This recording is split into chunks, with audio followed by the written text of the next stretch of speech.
Is the United States supporting al-Qaeda in Syria? The answer is yes. Fact number one, there is no question that al-Qaeda fighters are part of the opposition forces attempting to overthrow Syria's government. Fact number two, the creation of al-Qaeda wasn't Islamic fundamentalism. It was the CIA. The Mujahideen was created by the CIA to cause problems for the Soviets. And you might say that's crazy talk, right?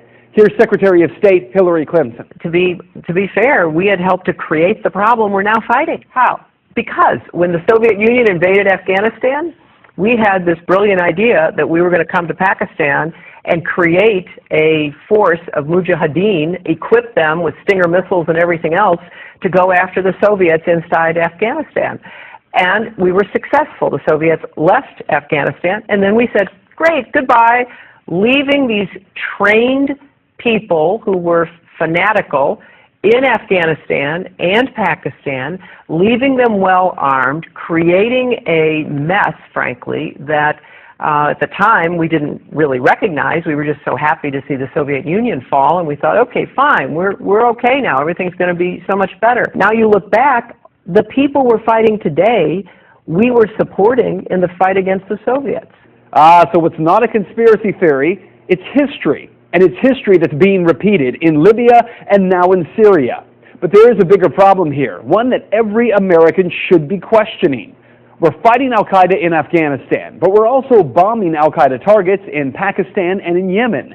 And as we do that, something occurs known as collateral damage. Hundreds of civilians in Yemen have been killed in just the first half of 2012 by U.S. airstrikes aimed at al-Qaeda fighters.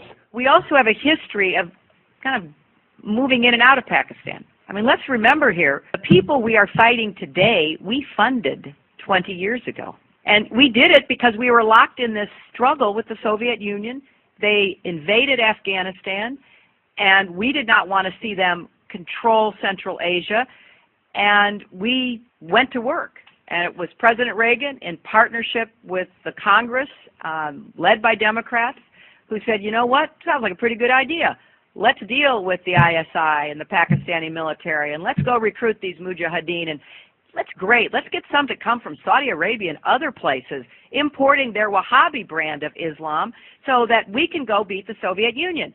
And guess what? They retreated, they lost billions of dollars, and it led to the collapse of the Soviet Union. So there's a very strong argument, which is, it wasn't a bad investment to end the Soviet Union, but let's be careful what we sow because we will harvest. And we now are making up for a lot of lost time. So what you need to know tonight is heavy. Our government is bombing sites around the world in an ongoing war with al-Qaeda. In Iraq, where al-Qaeda had no presence before the U.S. war, al-Qaeda is now thriving. The same al-Qaeda, yes, created by the U.S. government in order to harm the Soviets. And today, at least 13,000 civilians in Afghanistan are dead as a result of that war with al-Qaeda. So with all respect to Ms. Fitzgerald from the Irish Times, this is not propaganda. Rather, it is the question that every American should be demanding answers on from Congress and from this president. Why are we giving al-Qaeda fighters money and weapons to overthrow yet another government in the Middle East?